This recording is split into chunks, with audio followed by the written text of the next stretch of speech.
Welcome everyone to National Conference of Nuclear Medicine Johor Bahru 2022.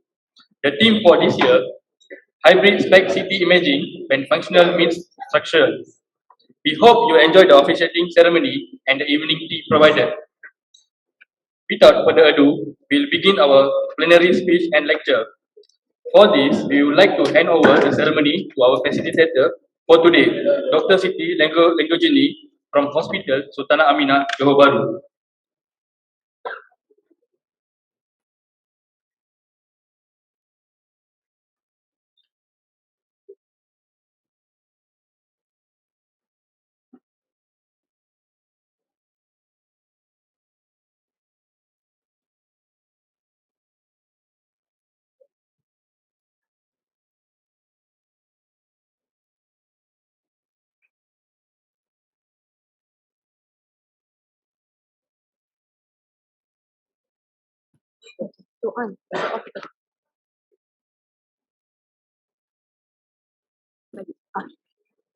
Thank you, Master of Ceremony. Assalamualaikum and very good afternoon, everyone. Welcome to National Conference Nuclear Medicine Johor Bahru 2022. My name is Dr. Siti Lenggojini and I will facilitate the neurology session today. Thank you for attending this conference, to those physically here and to our virtual participants as well. We will have our Q&A session at the end of lecture 3. I encourage everyone to write down your question if you have anything to ask later. If time permit, we will also entertain question asked by our virtual participants. So we will start with lecture 1, Relevance of SPECT-CT in Nuclear Neurology in the Era of PET-CT. Followed by lecture 2, Brain Imaging Rate with expert, nuts and bolts by our Dr. Kamalia binti Kamarulzaman. A little bit about Dr. Kamalia. She is a Deputy Head of Nuclear Medicine Department from Hospital Kuala Lumpur. She graduated from National University of Malaysia in 2004 and received her Master of Nuclear Medicine from University Science Malaysia in 2014. She is a Fellow of the Asian Nuclear Medicine Board from Shenyang, China, and did her subspecialty training in nuclear neurology at Asan Medical Center, South Korea. She has presented in numerous national and international conferences and also a clinical lecturer from University Science Malaysia. Without further ado, I welcome Dr. Kamalia to begin her session.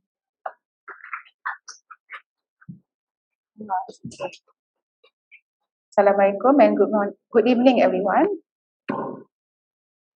Okay, thank you, Mr. and Mr. Chairperson, and also the facilitator, and also the organizing committee for giving me this opportunity to share with you two topics on nuclear neurology this evening. It's a very great pleasure to see all of you again, physically and also virtually. I hope everyone is in good health, and I'm looking forward for a fruitful discussion today.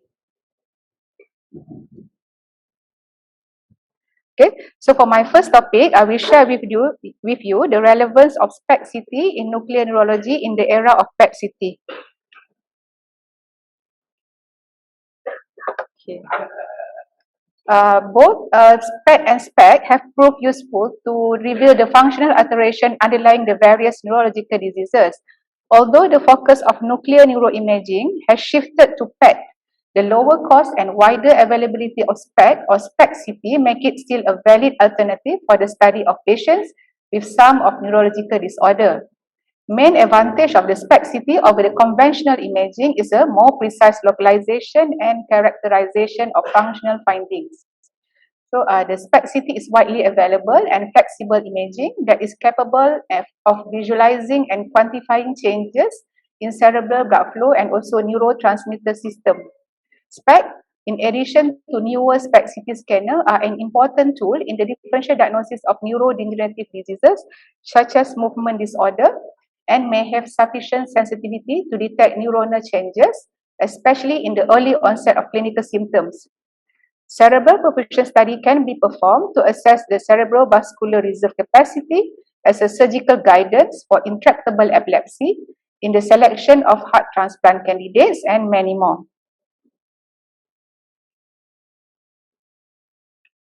Okay, these are my outline of presentation.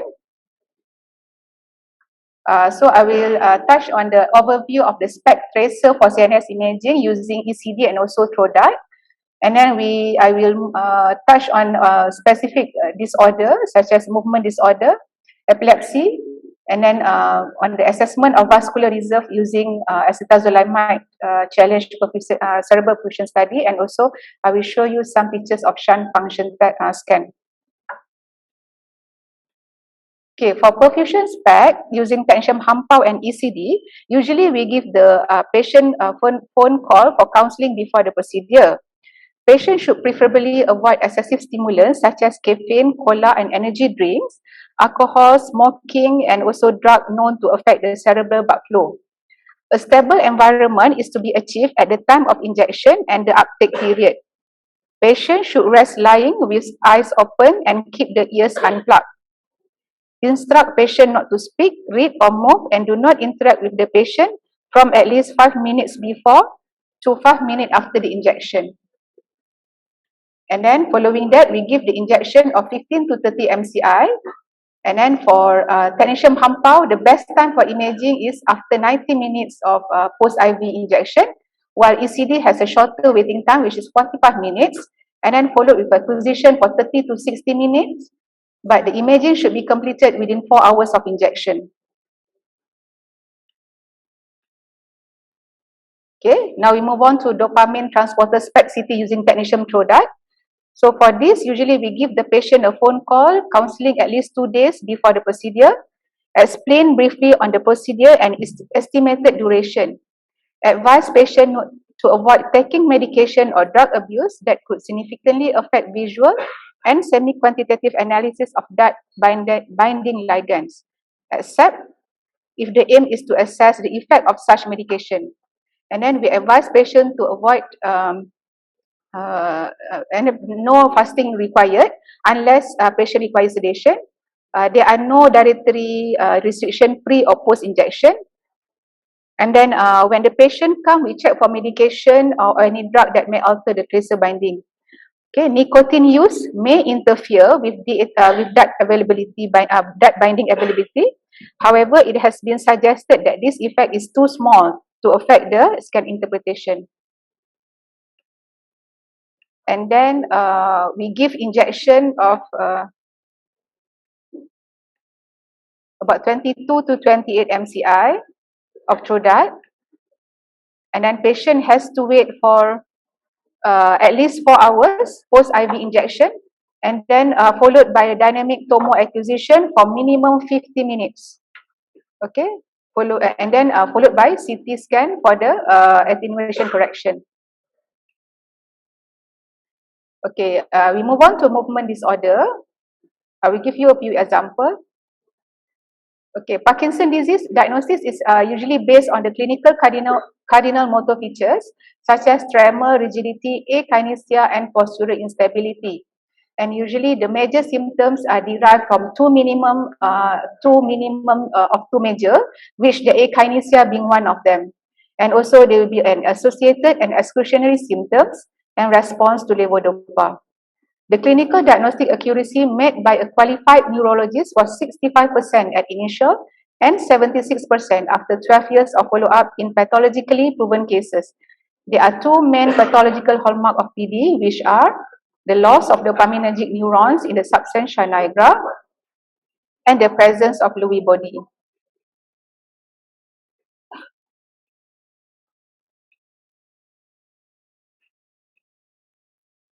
Okay, so these are the These are the immunohistochemical staining represent the loss of dopaminergic transporter, which is more severe since the early stage of the disease as compared to control, and follow the course of the disease from the early stage of the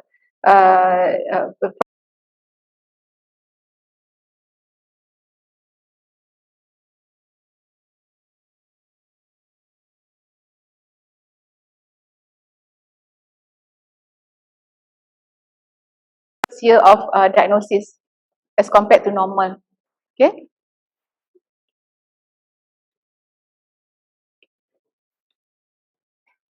Okay, PD is a complex disease and hard to diagnose clinically, especially in the early stage, whereby there are many overlapping clinical features with less sensitive diagnostic criteria. About 5 to 10% of patients with PD are misdiagnosed. Up to 20% of patients have alternative diagnosis at autopsy, such as multiple system atrophy, MSA, progressive supranuclear palsy, PSP, and also Alzheimer disease type pathology.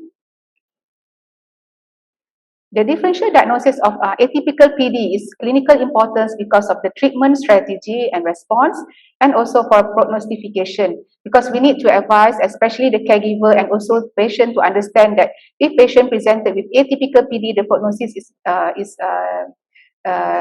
severe, or the prognosis is guided as compared to PD, because PD usually they will have a long course of disease like 10 to 20 years as compared to atypical PD.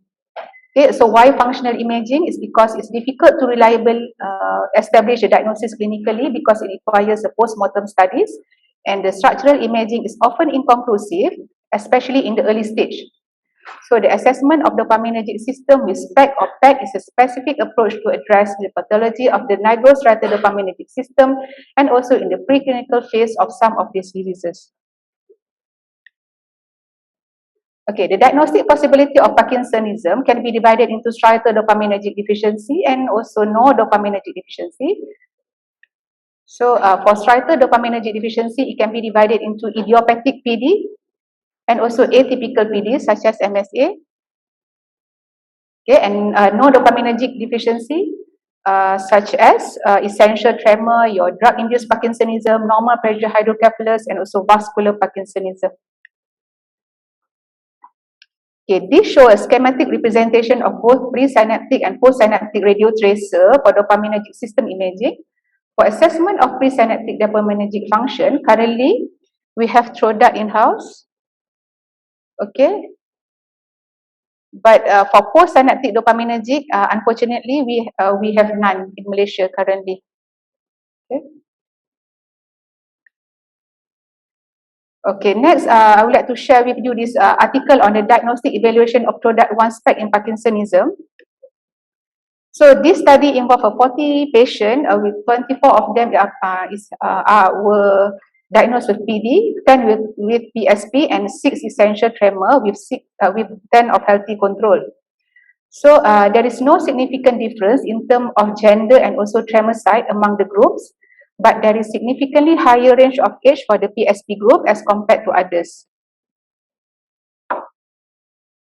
Okay, so for this study, they have done two analysis, which is qualitative and also semi-quantitative analysis.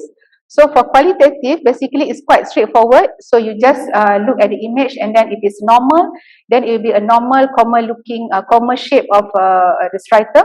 And if it's abnormal, this one is abnormal uptake, they consider as negative, positive for Parkinsonism.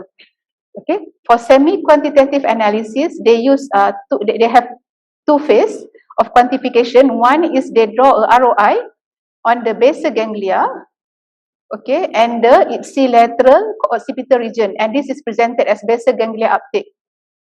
Okay, second phase of the quantification they did on the MRI. So they draw a ROI on the caudate and also the striatum and taking the whole basal ganglia. Okay.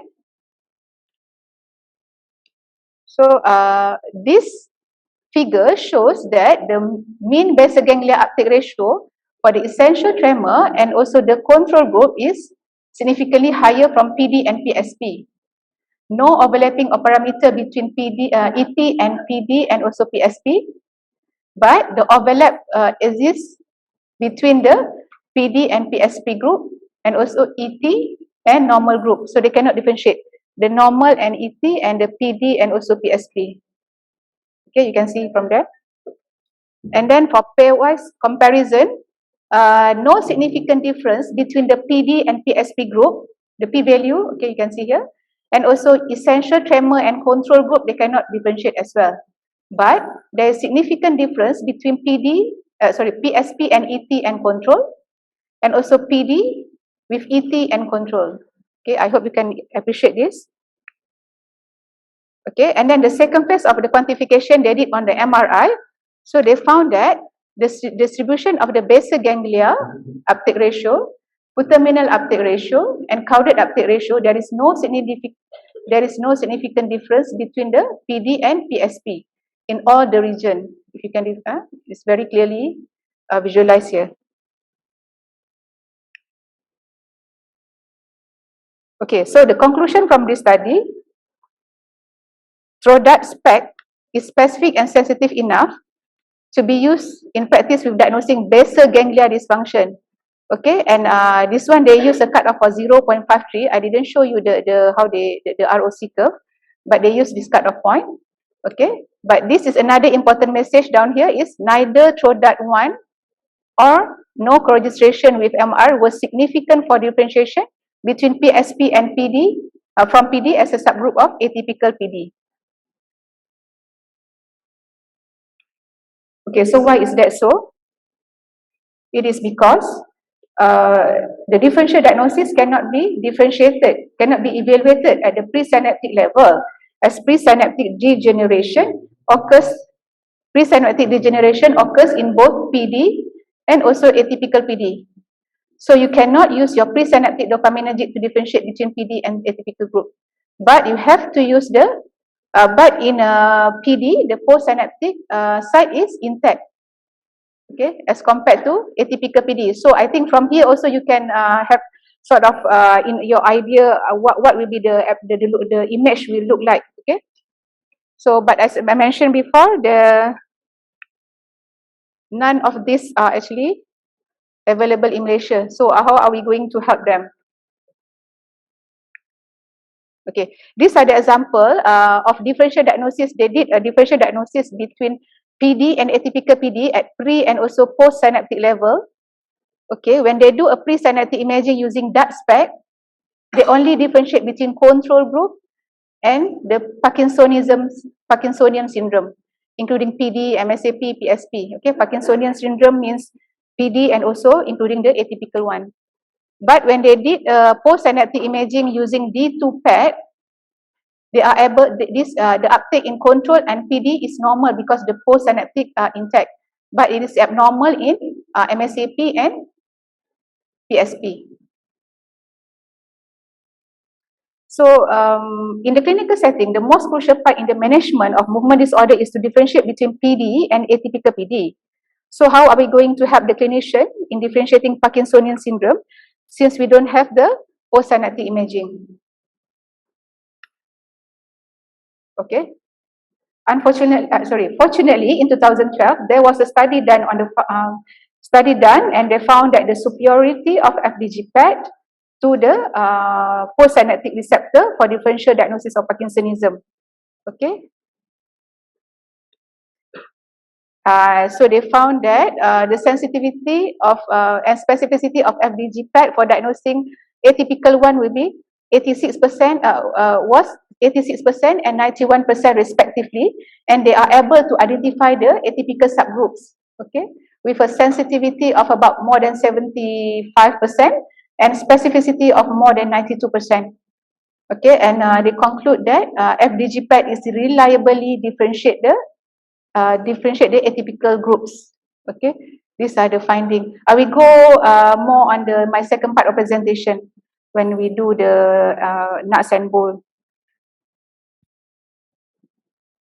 Okay, these are another paper on recent advancement on clinical implication of FDG PET in Parkinson disease, atypical Parkinsonism, and other movement disorder. They conclude that in atypical PD, FDG PET studies have demonstrated to be superior than D2, D3 SPECT in differentiating PD from atypical PD.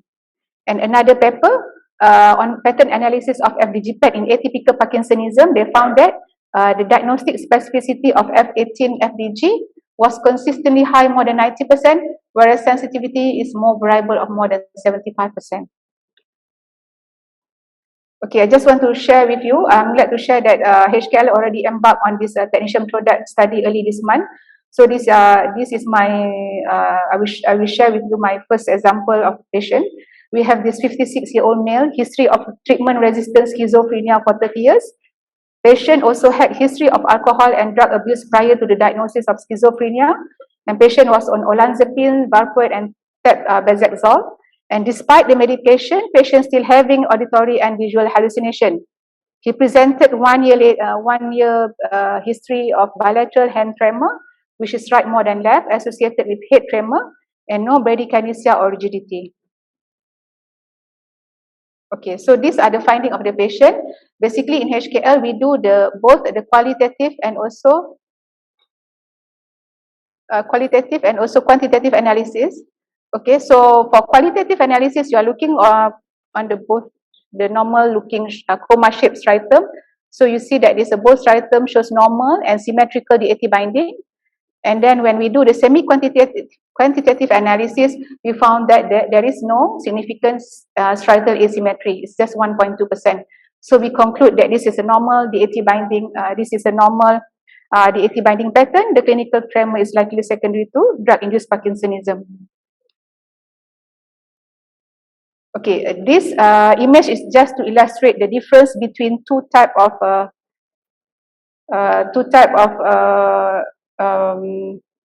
imaging using a presynaptic dopamine imaging, but using two different modalities. One is using SPECT and the other one is using PET. So you can see, can you guess which one is normal, or both are normal actually? Both are normal or one is abnormal? Yeah, both is actually normal, but you can see, right, the difference between the resolution between the two. Okay. Okay.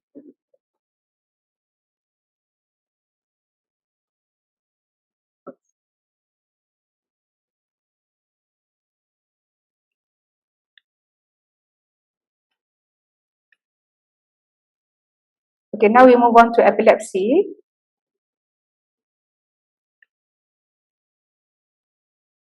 So for epilepsy, using SPECT and PET imaging in epilepsy can be divided into two, the inter-ictal and also ictal study.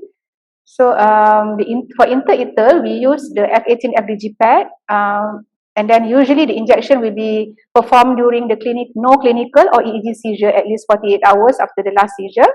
And then for the inter-ictal, we use technetium level HAMPA or ECD. That injection should be given during no clinical or EEG seizure at least 24 hours after the last seizure. And then we give the patient for ictal, we use the technetium level HAMPA or ECD, and then the injection should be given as soon as possible after the seizure onset, within 35 seconds after the clinical or EEG ictal onset, whichever is earlier. Okay. So we need for the expertise and technical requirement to perform and interpret an ictal SPECT, we need expert and vigilant video EEG monitoring during the hospitalization, and EEG reading and identification of the seizure with the habitual features of the patient, tracer injection within a few seconds from the onset of the seizure as soon as possible, within 35 seconds after the clinical or EEG ictal onset. And it is mandatory to perform the inter-ictal SPECT or PET imaging to compare baseline with ictal SPECT result by means of dedicated software.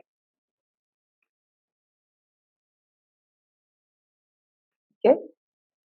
So this figure illustrates the topographic relationship of the epileptogenic lesion identified by MRI with the result of other localizing diagnostic methods such as EEG video monitoring, PET or SPECT.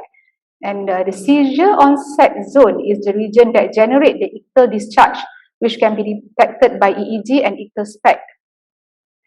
The anatomical imaging only detect part of the lesion, which is called as an epileptogenic lesion. Symptomatic zone is the region responsible for generating the ictal symptoms. The irritative zone is the region generating inter-ictal epileptiform discharge and can be detected by EEG. Okay, the functional deficit zone is the region functionally abnormal during the inter-ictal state and can be investigated by FDG PET. And all these four highlighted regions represent the epileptogenic zone in which resection of this zone is necessary and sufficient to put patient in seizure freedom.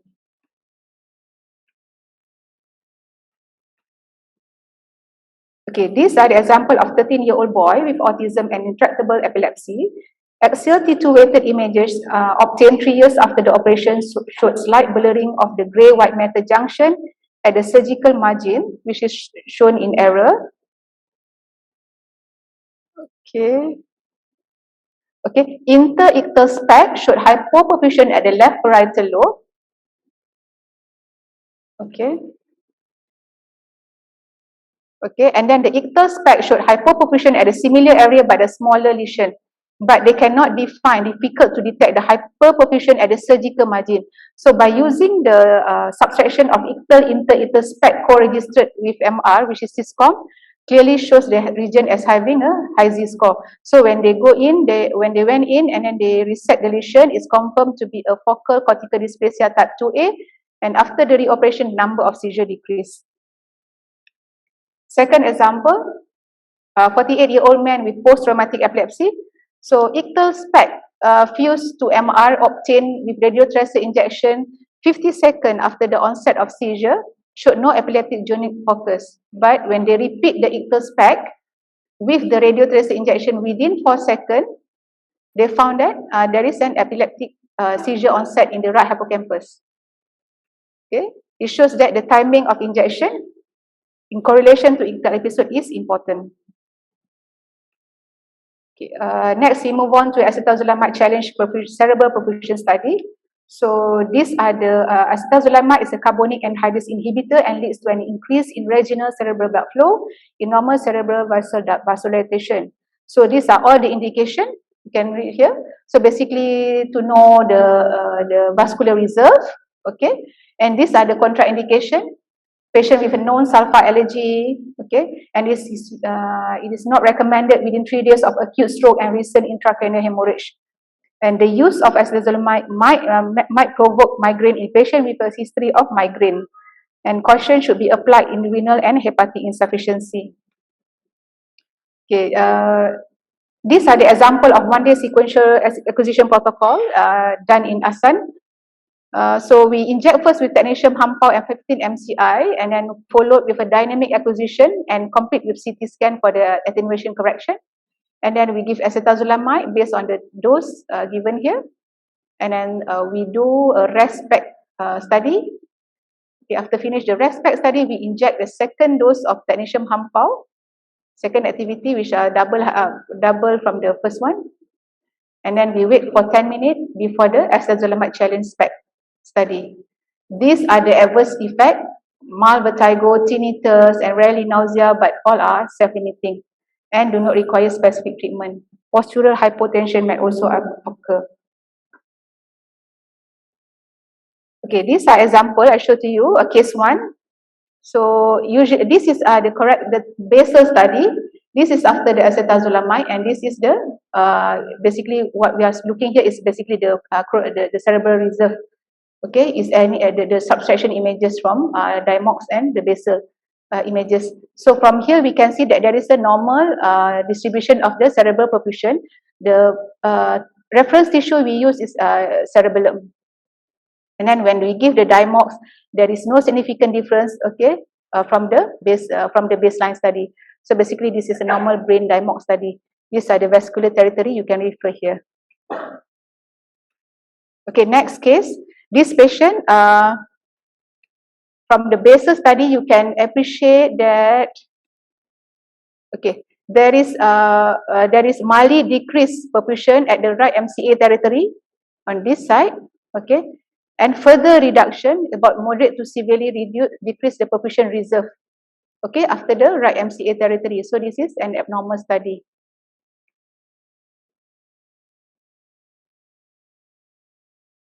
Okay. Okay, my last part is a shunt function scan. So I just show you 2 scans. Okay, just example. 40-year-old female with arachnoid cyst with left temporal and subarachnoid fluid collection underwent cystoperitoneal shunt for arachnoid cyst and 0.5 MCI of the TPA injected into the reservoir. So after the tracer injection, there is a reflux of activity seen in the ventricle. Okay, there is passage of tracer, okay, into the drainage tube, through the drainage tube into the peritoneum. Okay, at 20 minutes, you can see the spillage of activity in the peritoneal cavity. meaning that is a normal functioning BP shunt. Okay, next case, 85-year-old lady with normal pressure hydrocephalus. We inject the same amount of same activity of technetium BTPA into the reservoir. So as you can see here, there is no reflux into the ventricle. There is a passage of the tracer into the distal drainage, but you cannot appreciate any of the spillage from the peritoneal at 20 minutes and also 500 minutes delete images. So basically, there is a possible of proximal and also distal limb obstruction. Okay, as a conclusion, SPECT has the advantage and wider availability and significantly lower cost as compared to PET-CT, make it still a valid alternative for the study of patients with some neurological disorder. It is widely available and flexible imaging technique that is capable of visualizing and quantifying changes in cerebral blood flow and neurotransmitter system. Together with qualitative and also semi-quantitative analysis of this imaging, it becomes an important tool in the differential diagnosis of neurodegenerative disease, epilepsy, and many more. So with that, I thank you. Thank you very much. Thank you very much, Dr. Kamalia, for the informative presentation. For those who have any question, I would like to remind and encourage you all to write down your question. We will have our Q&A session later after lecture 3. So, for virtual participants, kindly message us your question on the chat box. We will read through your question later. Now, we will move on to the next topic.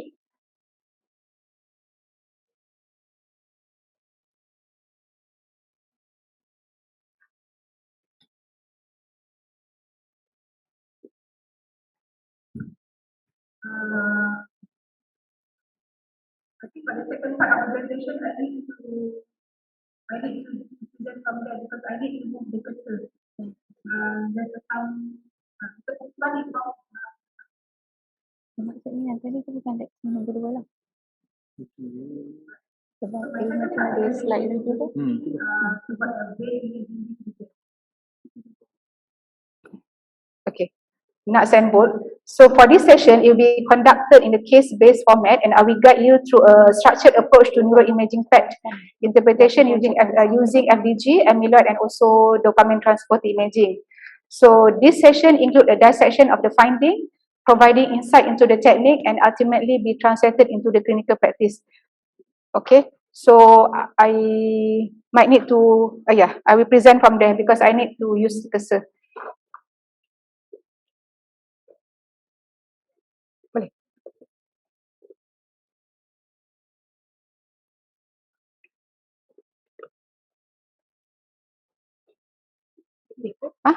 Boleh. Mic. Mic ada. Tapi mic ni tak ada. Mic dengan diorang ni.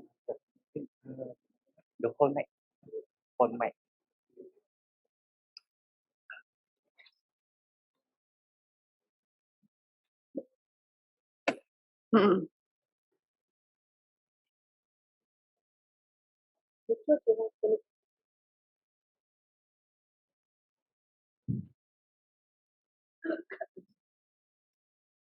Okay, thank you. Okay, I hope you all can see this now. Okay. So my second topic, I will discuss on the case-based format. First, I will touch on the overview of PET tracer for CNS imaging, and then we will see together a case series of Parkinsonian syndrome using FDG and also FPCIT, and also some cases of neurodegenerative disease using FDG and also probetaband. Okay. So for FDG, patient, there are some preparation that need to be done. Patient should fast for at least 4 hours to allow the optimal cerebral FDG uptake. And then advise patient to avoid an excessive stimulant which may affect the brain metabolism. And then such as caffeine, cola, alcohol, and energy drink.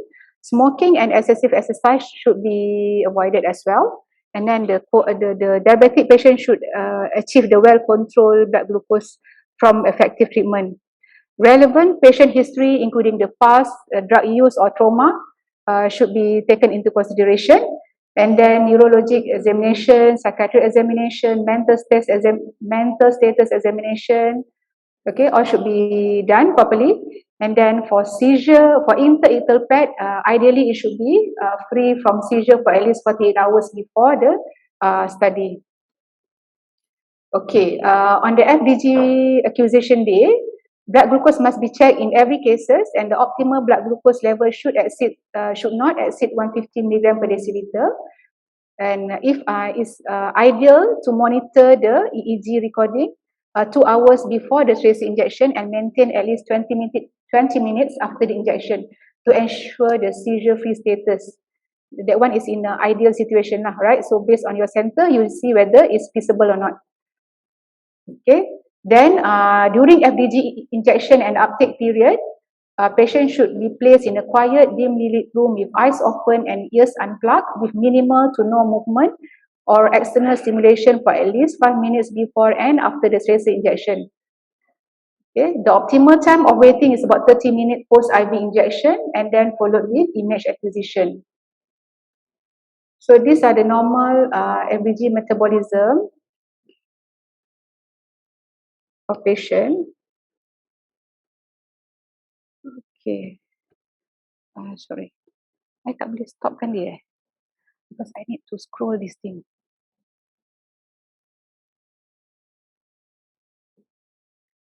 Macam I tak boleh control.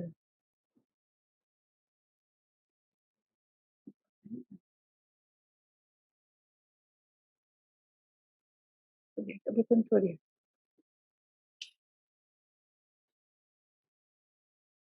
I pun juga lah.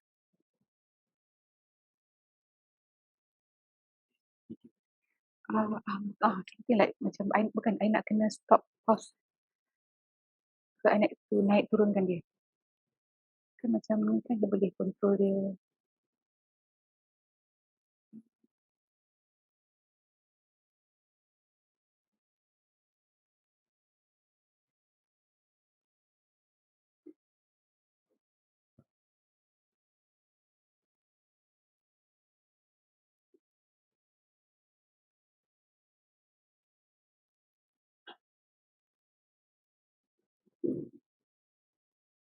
Cuba buka yang ni, tengok boleh tak? Sebab tu saya tak boleh play with the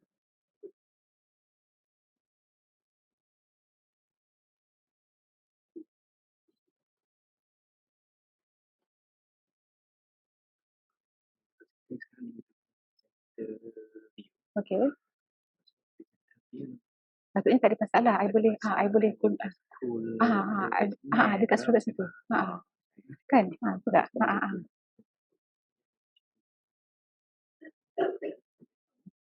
Bila I pilih tu.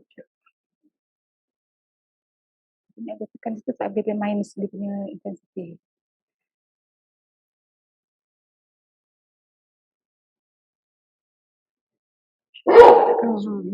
Tak ada kan?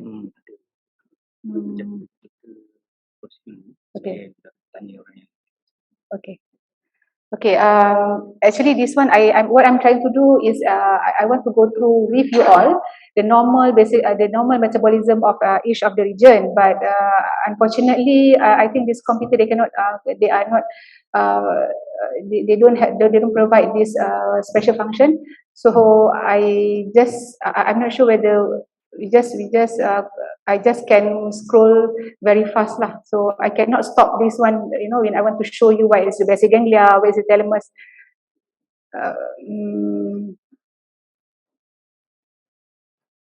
Okay, okay, so basically this is the basic ganglia, the striatum. This is a normal FDG metabolism in the brain.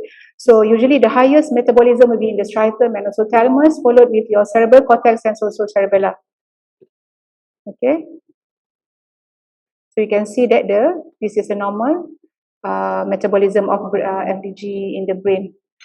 Okay, for SPECT, basically this is no pre-treatment diet is not necessary.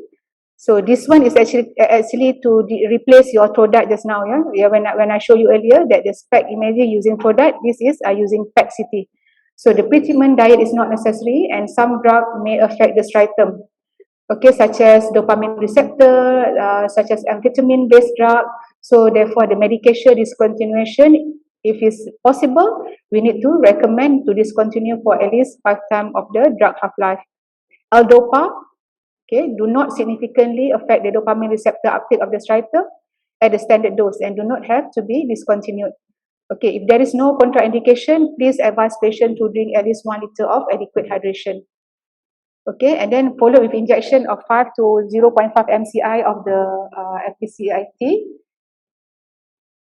And then patient has to wait for 3 hours post-IV injection, followed with acquisition of 10 minutes. Okay, as you can see here, the waiting time is only 3 hours as compared to Trodat is 4 hours. And also the image acquisition is only 10 minutes as compared to almost 1 hour for Trodat imaging. So as you can imagine that all our patient is having, Parkinsonism, so everything tremor, head tremor, hand tremor. So you ask patient to wait for 15 minutes for the acquisition, but at least that's the second best that we have at the moment in the country. So we just make do with whatever we have at the moment. Okay, so this is a normal looking SPECT imaging. If you can appreciate here, this is a normal looking striatum. This resembles a rabbit, right? So you can see it's very much resemble the rabbit, with the rabbit ear representing the caudate, the posterior and anterior caudate, the ventral striatum, and also the posterior putamen and ventral putamen. Okay, and this is a normal looking. This is a normal looking axial view of the SPECT. Sorry.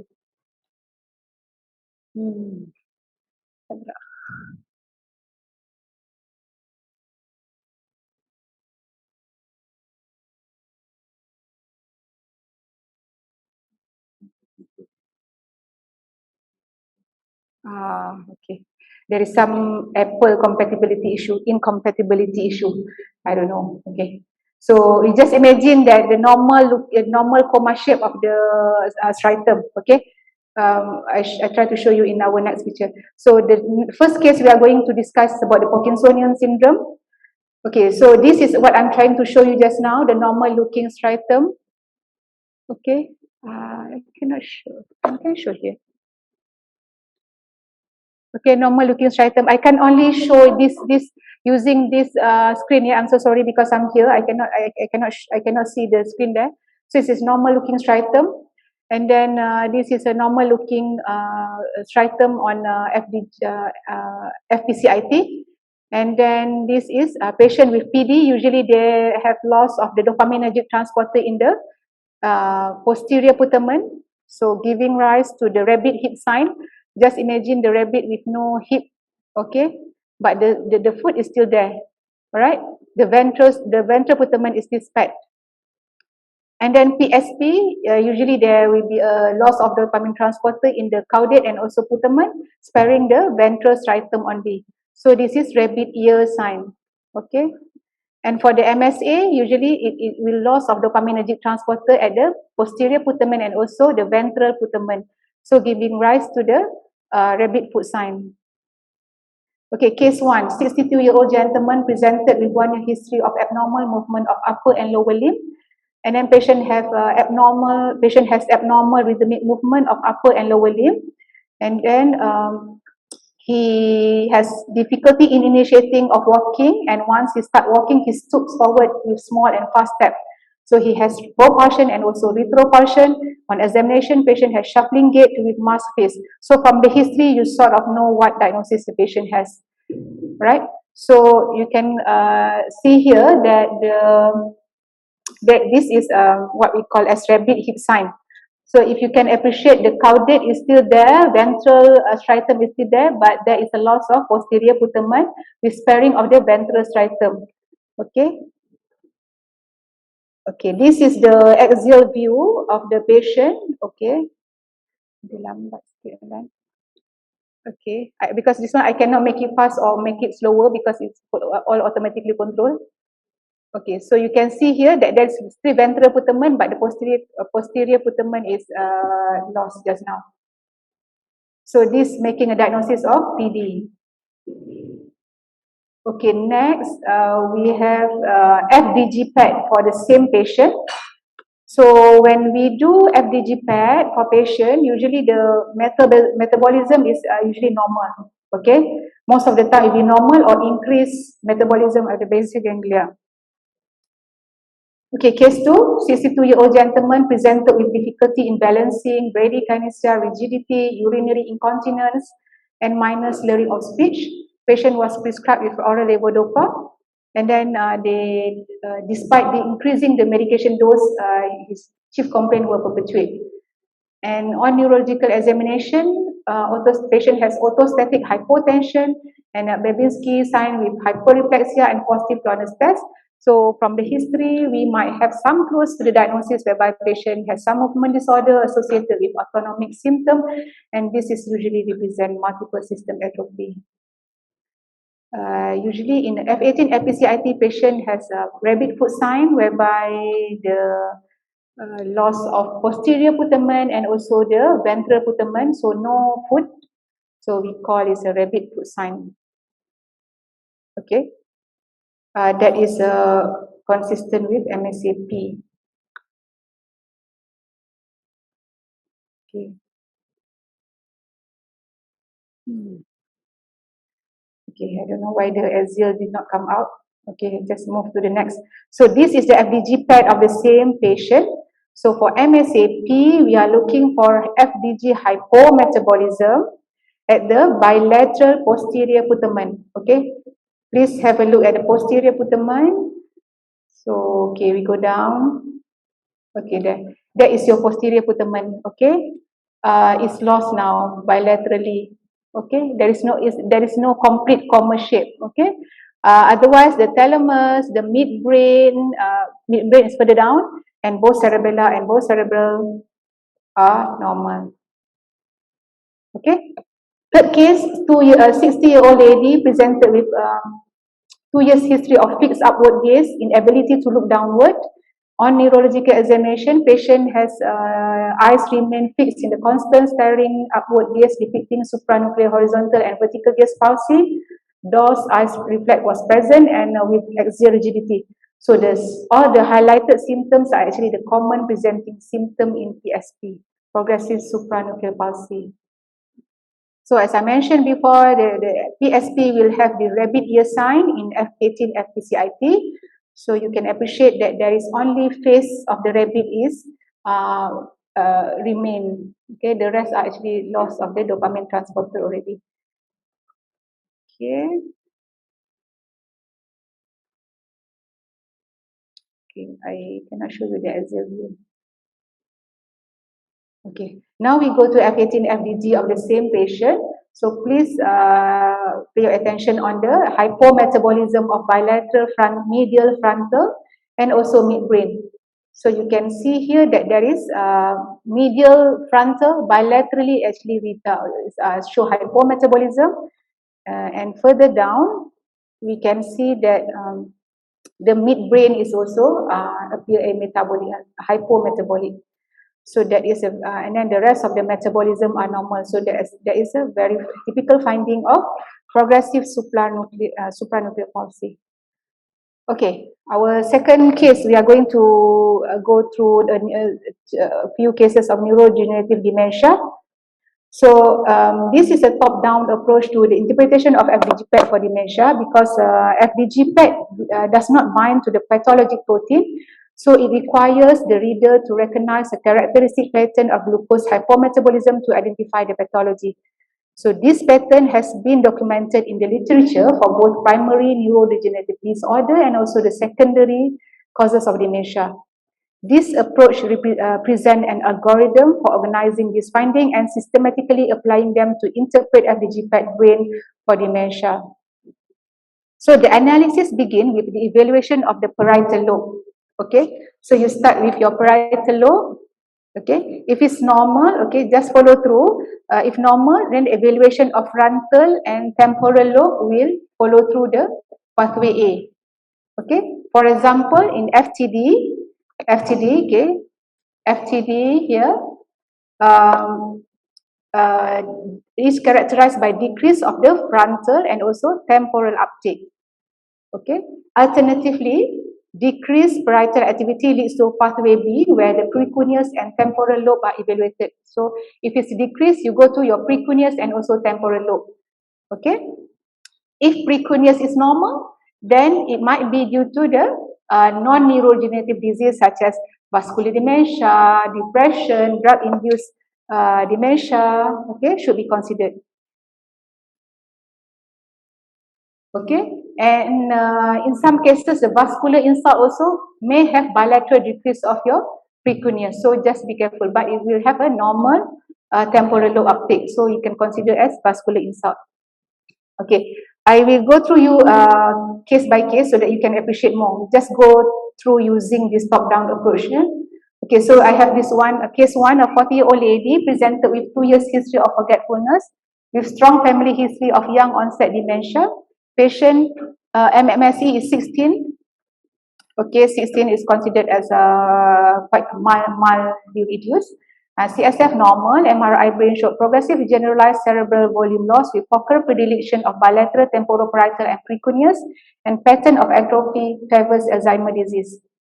So basically, okay, we try to go through this image.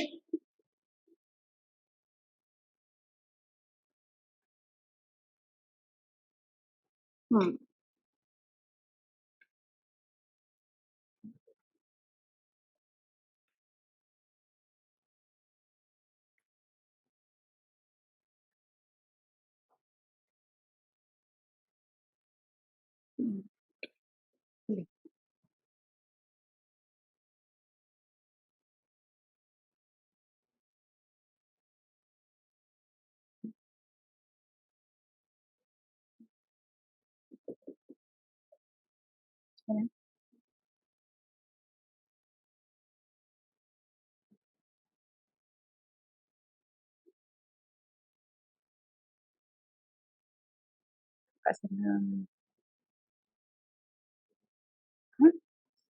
Tak tekan kat sana pun. Will you think if I tekan kat sana, will it show tenang? Dia akan turn up tak?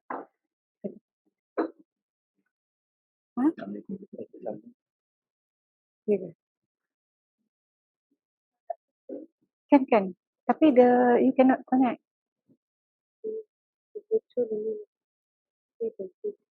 Okay. Yang tu lah. Otherwise, I tak boleh. Tapi you tak ada BGE. Boleh connect ke komputer tu.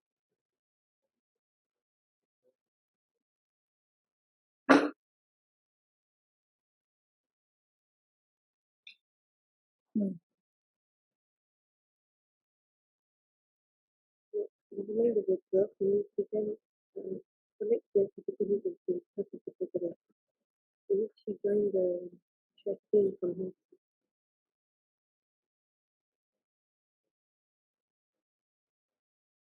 I boleh tekan kat sana ke tak? Try lah. Sana kemari.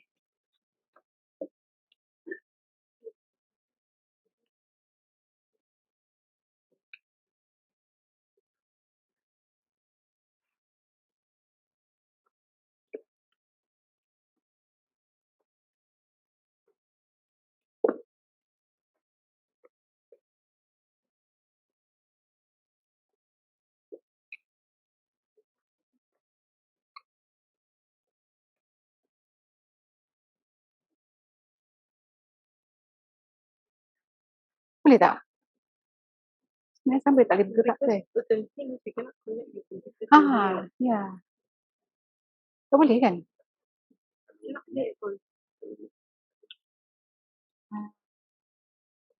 Tak boleh So how? Apanya boleh, tapi I tak ada BGA tu. I ada ni tapi dia orang tak ada BGA tu. Macam mana? We keep this then I'll call the can you go to the next case? Boleh tapi dah ni lah. Okay, siap. Okay, there is technical issue that I cannot show you, so we cannot go through together all this case. because actually I'm trying to show two different cases so that you can, and then with the application of this top-down approach, so we can go through together. Alright, so unfortunately I cannot show you this case. Okay.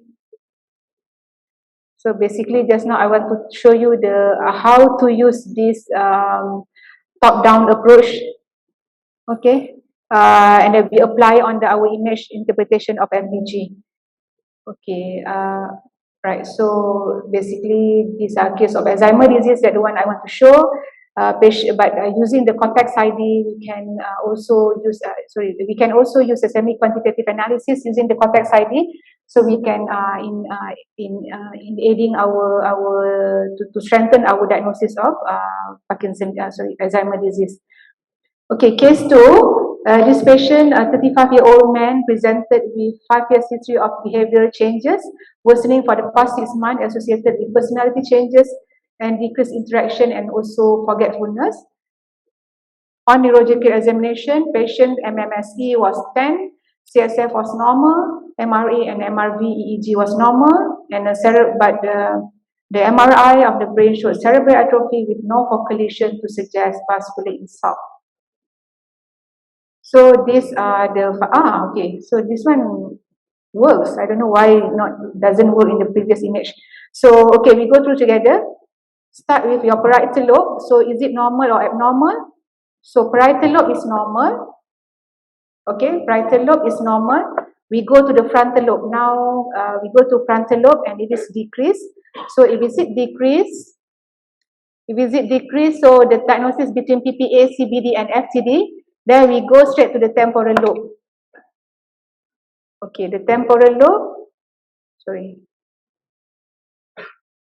Okay, we pay attention to the temporal lobe, which is also reduced. Okay, this one unfortunately I cannot control the slide, so it just runs very fast. I cannot stop at any moment. So just now, actually, we can appreciate that the temporal lobe is also down. So this one making the diagnosis of FTD. Okay, just to guide you all, usually the parietal lobe and also we can easily be seen in the axial view and also the frontal, but and also the temporal. But for the precuneus, occipital and also posterior cingulate, it is best seen in the sagittal view. Okay, in the sagittal view. So I'm not sure whether we can run this image or not. Let's try. Okay, unfortunately, this one also we cannot run the image, so I cannot show you the sagittal view of this patient. Basically, this context ID for the patient. Patient has frontotemporal dementia. So we move into the next nuclear imaging used for Alzheimer disease using amyloid imaging. We have this F18 floor beta band.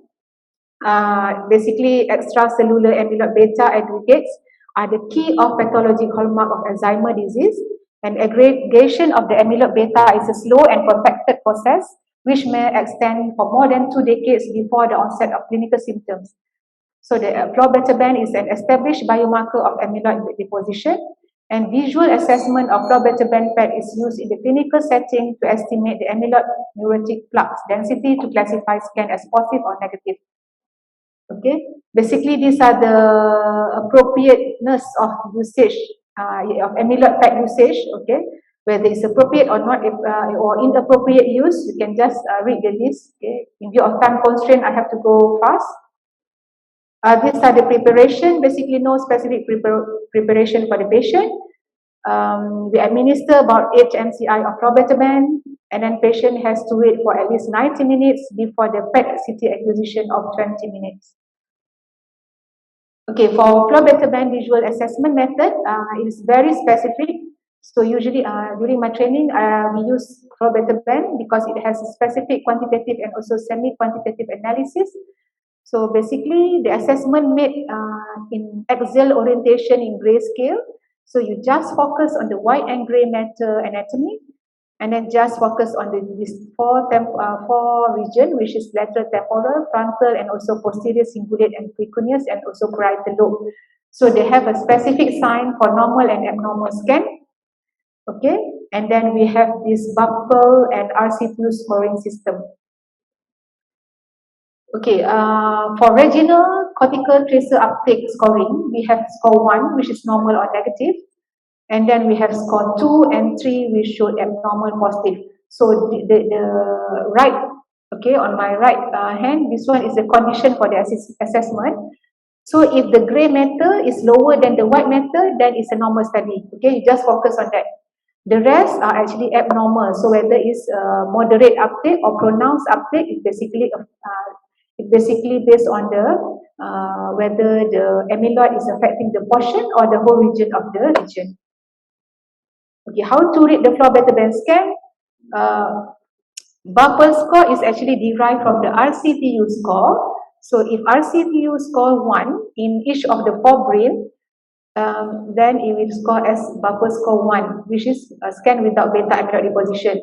And if this one, if RCTU score 2 in any or all the 4 brain region and is considered as Buckle score 2, right? So scans scored Buckle 1 are normal scan.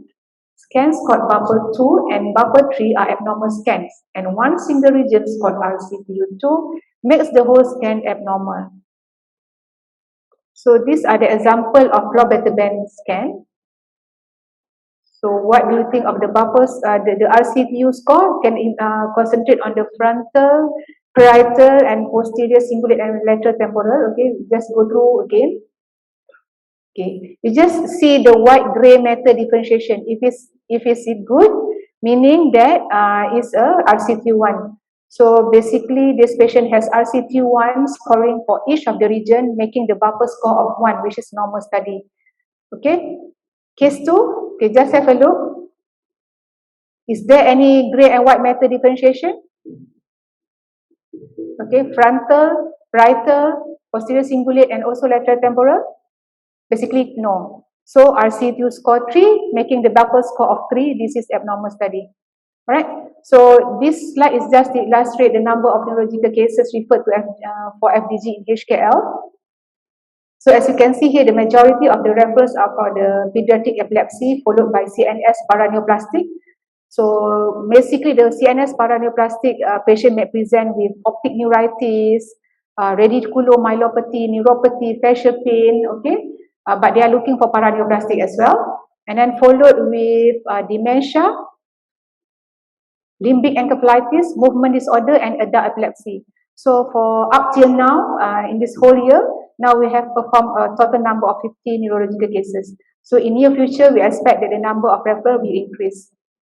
Okay, as a conclusion, PET provide a functional assessment of different physiological and pathophysiological cerebral changes, and it allows the clinical visualization of glucose or amino acid metabolism, dopamine transporter, as well as amyloid deposit.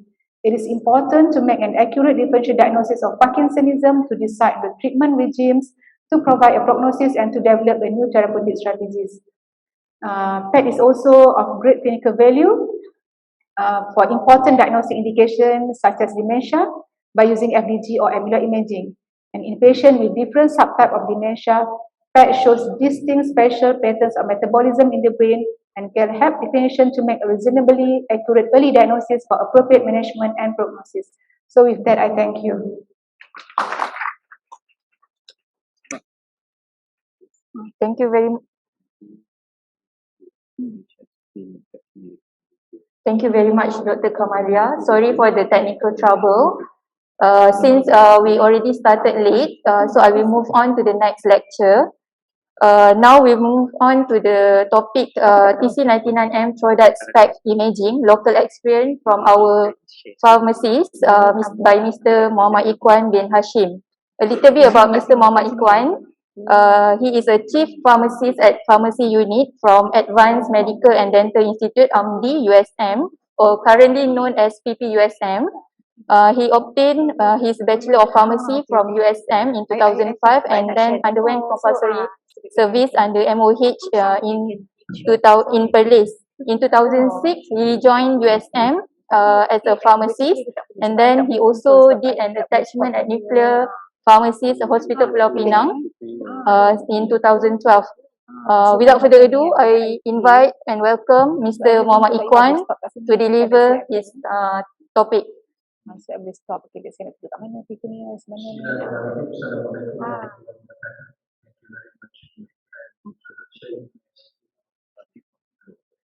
Begitu.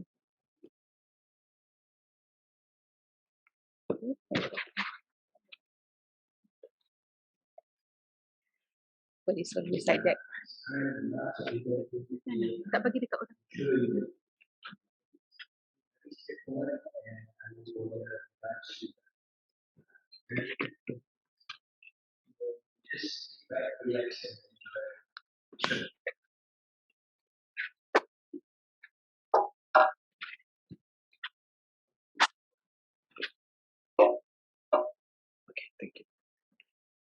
Okay, this is the topic that been given to me, actually just to see our experience in preparing the product one preparation, TC99M product one.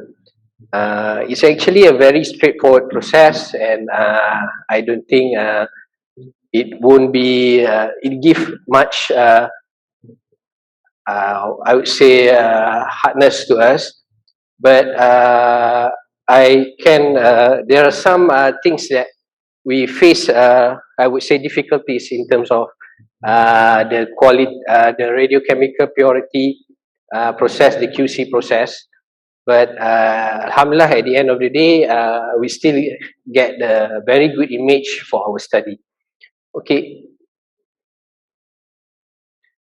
Okay, these are my presentation outline. I will talk about a bit on the introduction of the TC99M product 1 in terms of the indication, formulation, adverse reaction, and some the technical part of the things.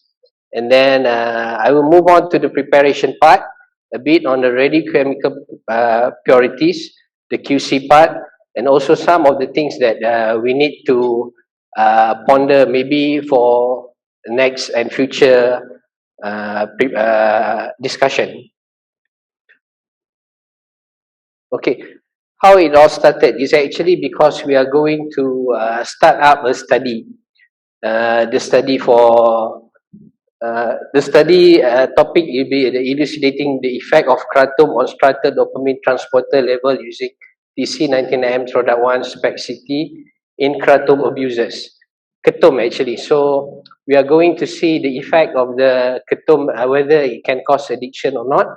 And then, so because of the initiation of the study, so what we do, we plan actually, we want to plan a learning trip to the Taiwan Veteran General Hospital. Why we choose this place? Because this is a recommendation by the vendor, the one that we bought the product one. So we do some planning, and we already planned when to go, and then suddenly the COVID-19 hits in, so we have to postpone the things. And finally, we just based on whatever information that TVGH gave us, and we sit together and plan the things, and then we come up with our own SOP on how we are going to do the studies. So basically, what I can say is the effort of doing these studies is actually our team effort, where we sit down together and come out on what we should do during the day of the studies. Okay. A bit on the TC99M product 1 action is it will bind to the dopamine active transporter, and if the neuronal degeneration present, the number of that significantly will reduce. And this actually, as being mentioned by Dr. Kamalia just now, is widely used for diagnosing and monitoring of Parkinson's disease. And this information will give our physician a clear visualization of dopamine active transporter integrity, and consequently an accurate diagnosis of the disease. Okay. So the one that we use in this study is the one that we bought actually is from GMS. The manufacturer is Shinlin Sinseng Pharmaceutical in Taiwan, and it's actually it's already formulated in all-in-one lyophilized kit, which these are the content of the vial. So our main concern of the things is quite expensive, right? For 5 vial, for 1 kit of 5 vial, we get about 7,500. So because of the cost, we try to be as cautious as possible so that we can produce a good image for the studies. Okay, this is the thing. The vial in the storage part with the unreconstituted or unreconstructed vial, we can keep it just at the normal room temperature. It should be protected from light. And after labeling with the TC, it should be stored in the room temperature and should be discarded after 4 years of complete preparation. And these are some of the adverse reaction reported. And we are happy to say that there is no complaint of adverse reaction in all of our 25 subjects of the study.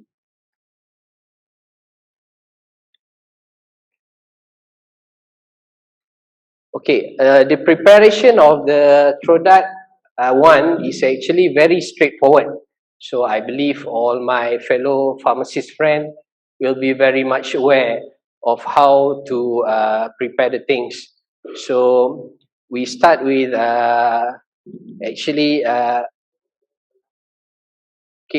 septic technique is something that we really have to perform during preparation of a sterile preparation. And it's a simple and a normal preparation. We just put in the vial, and then we draw out the suitable amount of technetium, which is in this case is about 5 ml of technetium with the radioactivity of 40 MCI, and we add the technetium inside the vial, and then we just gently swirl the vial for 10 seconds, and it's already being done, right? And then the next process is quite challenging, where it includes the heating process. It can be done in 2 ways, which is the autoclaving and also the boiling method. So in our place, we luckily have an autoclave machine in our lab, so in our diagnostic lab. So we just use the autoclaving method. We heat the vial in autoclave at 1 to 1 degree temperature for 30 minutes. And from the picture, you can see that is our friend Encik Nizam. He is the technologist. So we sit together and see how we should best perform the process. And then with our physicist team, which include Encik Nizam, they offer to do it. They are the one that are going to do it. So I just did my part on the reconstitution part inside my hot lab, and then after that I straightway pass to them, and they bring up to the lab to proceed with the autoclaving process.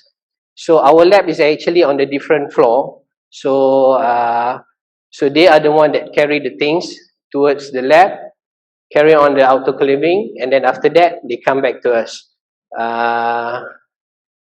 During our discussion, we think that this autoclaving process is much easier to be done compared to the boiling method. So that's why we choose the things.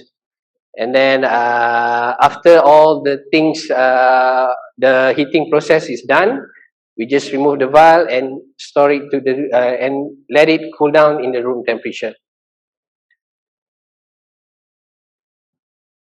Okay, some important notes on the technetium 99M. I'm sure it's just a gently reminder. The technetium solution need to be a freshly eluted TC. So we need to use it no later than 6 hours of time of generated elution. The specific activity concentration, which is after we already done the reconstitution, it should be around 6 to 8 MCI per mil, right? And total radioactivity shall not exceed 44 MCI. So in our process, what we do is actually we targeted at 40 MCI in 5 ml. So we play around 40 to 44 lah, not exceeding 44 lah. So I think our average is always around 42 to 40 to 42 lah. So after the recommended dose for the IV administration of the TC99 product 1 is about 22 to 28 MCI. These are some of the facts about our preparation in terms of the dosage given to the subject. Our subjects is a male subjects. We divided into two groups, normal and test group. The normal group is about 13 patients, 13 subjects, and in our test subjects is about 12. In our ketum abuser subjects is about 12 subjects. Their age median is about 32 years old, and on average they start using the ketum is around 21 years old. So most of them is actually the abuser. They already use the ketum for about more than 5 years, right? And the average activity injected to the patient in the test group is about 24 MCI. Same goes to the normal healthy control. Okay, we actually in these steps, after we have prepared and go for the autoclaving, and we came back to us, it's about 2 hours after the reconstitution. So the balance of the activity that we measured in the vial is around 24 to 28. So we straight away use whatever left and give it to the patients. We don't have much options actually. Okay, for the determination of radiochemical purities, we are using two systems, 2 strips of ITLC-SD plates. So that is the measurement how it should be cut. The one that we have, actually we need to buy it the big paper, right? And then we need to cut it in according to the size that being given. And we are using two systems. We have to develop two systems. The first system is using 0.9% sodium chloride, and then another one is acetone. Okay, the first one is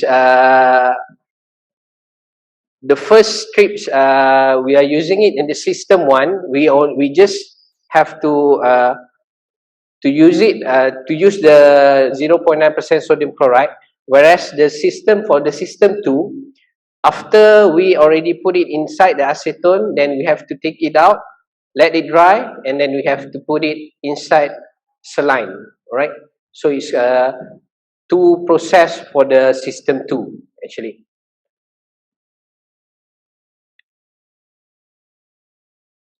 The cutting point is at 7.5 cm, and we measure the distribution of activity, and the determination of the RCP is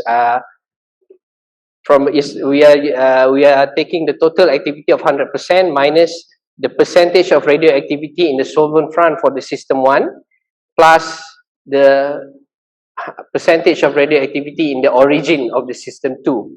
Okay, for the system 1, it will help us to isolate the TC glucoheptanate and also free pertechnetate, and from the system 2, it will help us to isolate the hydrolyzed reduced TC. Out of 30 preparation that we prepared, 25 preparation successfully passed the QC, and we also have some fail results. On average, our success in on the 25 QC that passed, the average of the success percentage is about 93%. Okay, we don't do it in one shot. Actually, some of the preparation we do have to repeat the things, and the one that we pass, we try to repeat up to 5 times until we also have we are quite sure that we cannot get better results, right? Why we repeat quite a number of times? Because we feel this thing is quite expensive. So it will be a great, I would say, loss if we cannot use it. So we try, that's why we try up to 5 times lah, right? Okay, I always, this is the image, as one of the image lah, not all. I always make it a habit to check at the end of the day with the team whether the image that we produce is okay or not. So what I can say is not, it's on my part of, my point of view is the image produced show positive uptake in the normal subject and reduced tracer uptake in the kratom abuser. So having this kind of image and the satisfaction from the team give me, erase my level of confidence and that the QC that I did just now is okay, right? So hopefully, even though there are lots of times that we need to repeat the things, so at the end of the day, let's say after a few repetition, then we get something, I would say just a borderline, but somehow at the end of the day, the image that produced shows a very good image, and we can continue with the studies. So it gives some satisfaction lah, right? Okay, this is actually the last part of my presentation. Some things to ponder in terms of being on the technical part of the team, where what we do is we need to do the reconstitution and then do the QC. So actually all the technical part. So we need to prepare well. So what we do in our place, we sit together, and when we come up with the workflow based on our complexity of the institution. Let's say because in IPPT our department is on the first floor and then the lab is on the second floor. So we need to prepare well on and communicate well on while doing the preparations. So we list down all the equipment needed, and then like the autoclave, we do go and see if CSSD can help us, but their autoclave is quite big and I don't think it's practical. So luckily our lab have this good size of autoclave that being used. So we deal with them, and then we of course we cannot take the autoclave to our department. So what we do, we bring the preparation there. So that's how our physicist teams helps a lot in terms of the autoclaving process. Okay, they are the one that we hand over after we do the reconstitution to them, and then they take out the things to the lab, do the autoclave, and then all the things settles, and then come hand over back to us. And during the process, I think one important things that need to take into account is the time consumed, right? When we do the QC, we fails a lot. We need to repeat a lot. Then we start to think at what point we are doing the mistakes. So one thing that we think of is the time taken between the steps. So to use the autoclave, you need to preheat the thing first. So it is important for us to know that the autoclave already being preheat, and then we start to do the preparation. I think there is one point where we do the preparation, and then suddenly our physics team said, oh, they need to reheat the autoclave, and we think the QC is not good enough.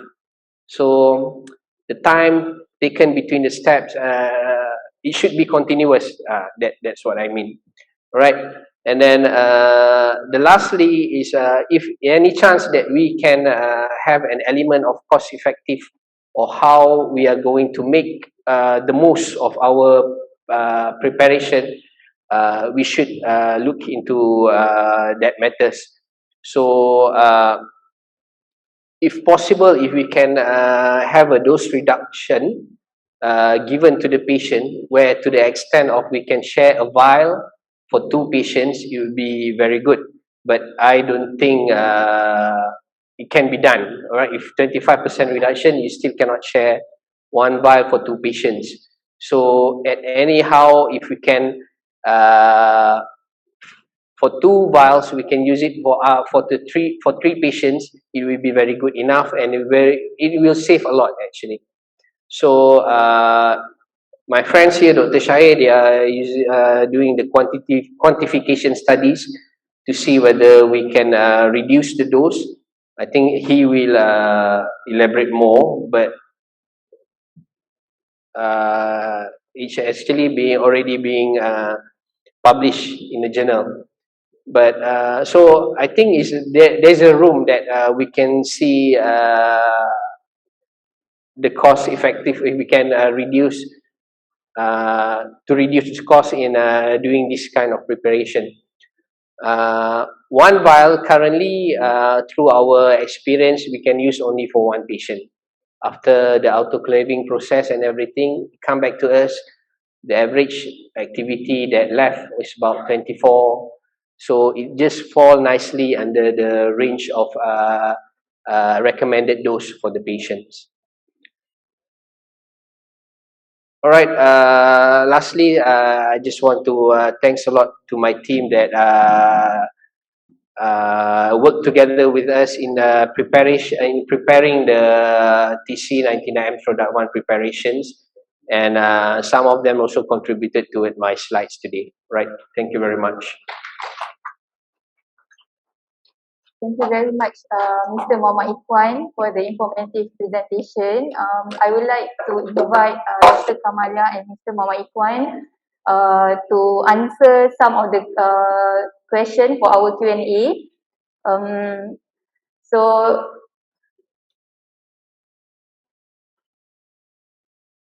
Dr. Kamalia and Mr. Muhammad Ikhwan, kindly have a seat at the front. Bagi dia orang tu. Mic untuk speaker dengan this one.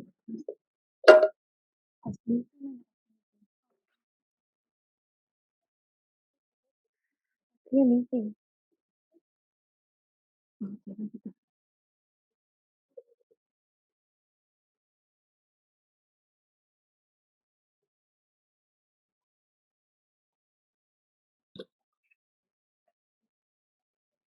So is there any question from the floor? For those physically in this ballroom, kindly use the microphone provided at the front if you have any question, and our speaker will answer your query using the microphone provided for them. There will be 2 microphones. First is the virtual microphone and the physical microphone.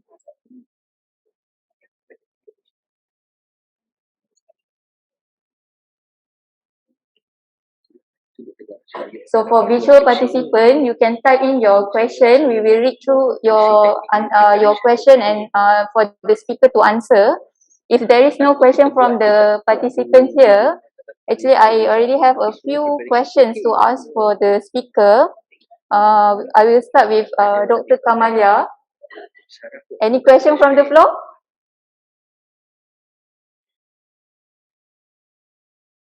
Okay, no. Okay. So, Dr. Kamalia, for our brain imaging, usually we require normal data set for comparison. Since in Malaysia we don't have any normal brain data set, is it possible that we use other country like European or other Asian country for our baseline comparison? Okay. Thank you, Dr. Siti. Right, so it's a good question. So as you know, for MPG, we have already have established data using context ID.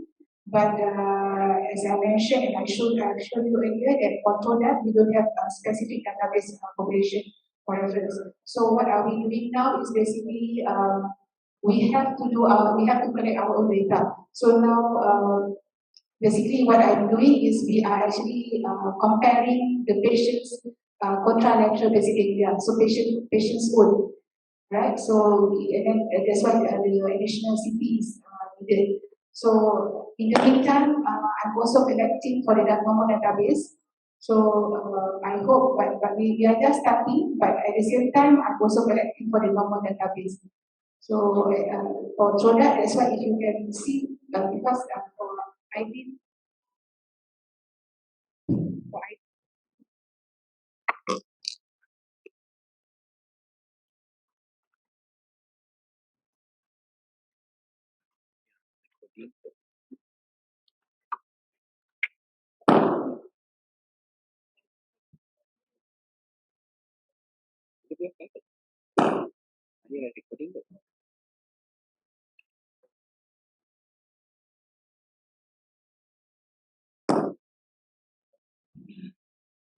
Okay, so for ID and PCIT, we have the database, so we can have the Z-score whenever you are using the the application. When you open for the semi-quantitative, you will have the Z-score. But for Trondat at the moment you don't have. So what are we doing is actually we are using our patients' own basic ganglia on the contralateral side for the comparison. Just look at the striatal asymmetry. But it is best that we can collect our own data and then make a normal comparison between. So perhaps we can collect like from 40 to 50 years old, we take 10 patients and then we do the normal, we get the normal striatal asymmetry reference level. So since we just started and then I know that IPPT also doing as a research base, right? So hopefully by we are starting now. So hopefully I know it will take years to maybe to collect, but we just have to start somewhere, right? So then I hope other center also can also embark on this because it's just using the SPECT-CT. It's not like using a pad or what. So every center also can do. So perhaps they have more normal database to make a comparison. Okay.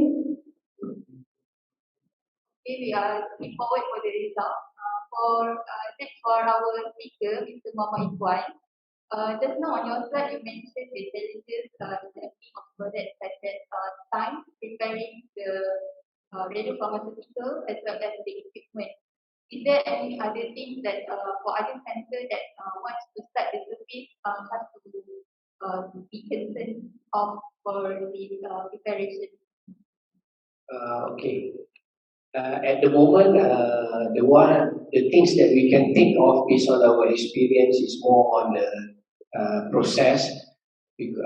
So the most factor that may contribute towards the fails results or low QC percentage is the time lah. So the other things is actually a straightforward preparations. So for I believe all the labs has the same equipment. We do have some. It's just we just need the basics equipment in terms of equipment. But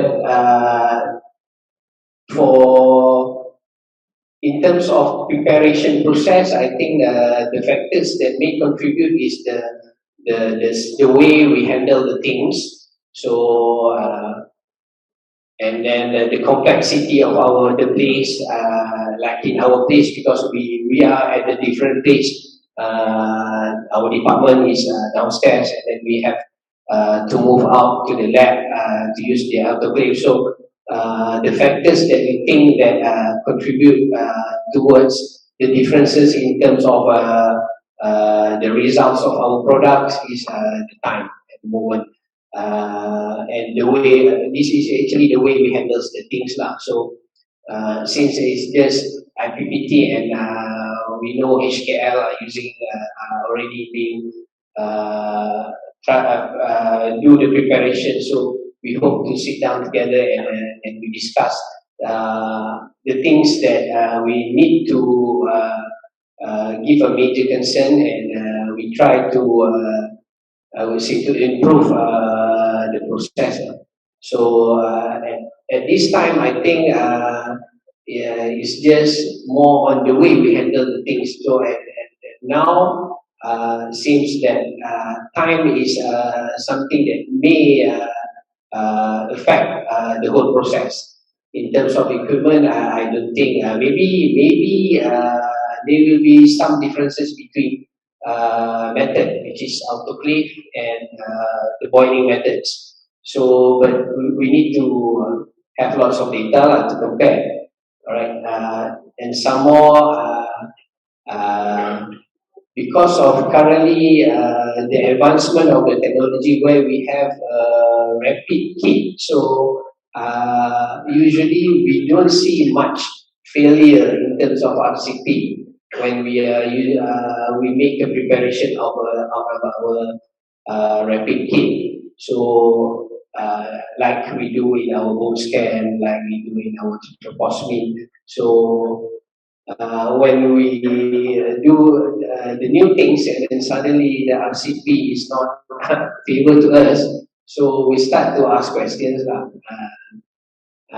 So we really hope that lots of other centers can do it and then share our experience and so that we can improve the process. Maybe at the end of the day we can come out with a very universal, I would say, specific SOP so that all the centers can follow the same SOP so that at the end of the day, the quality of the product that we produce is unquestionable. Thank you.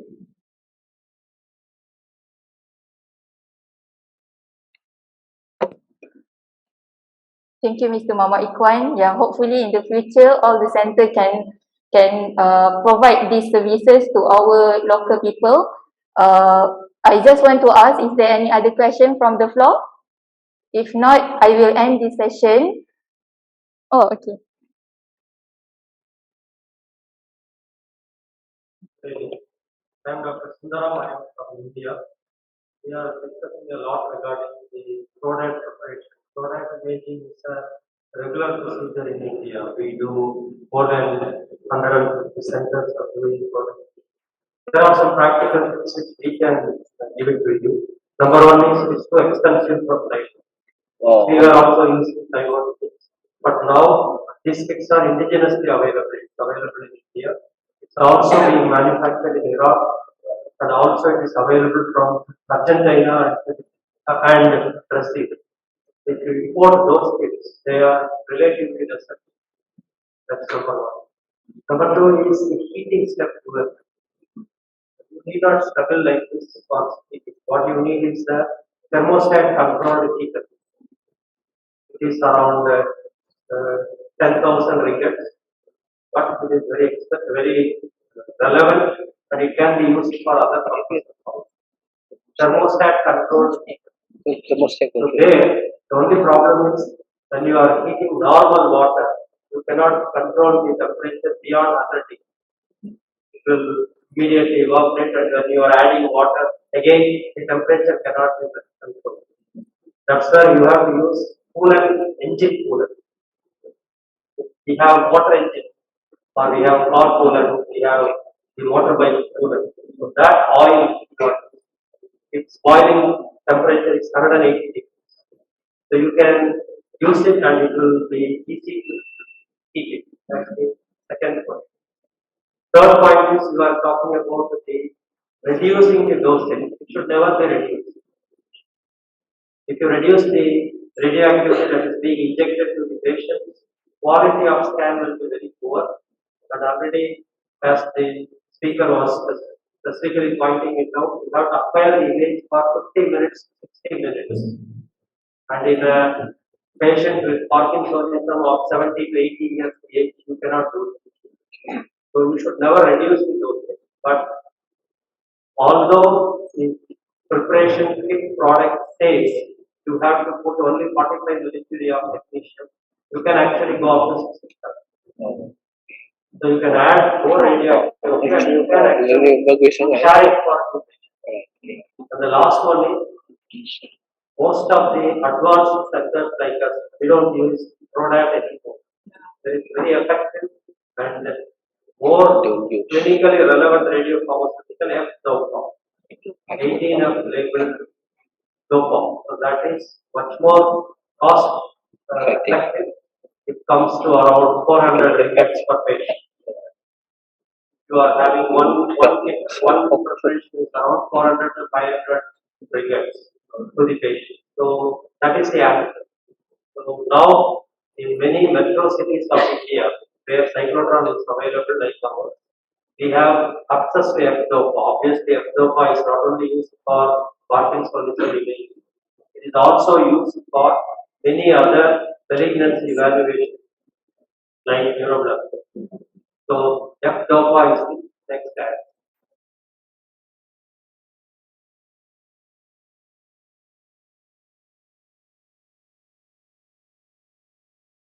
Things may help you to improve the efficiency and the throughput of the patient.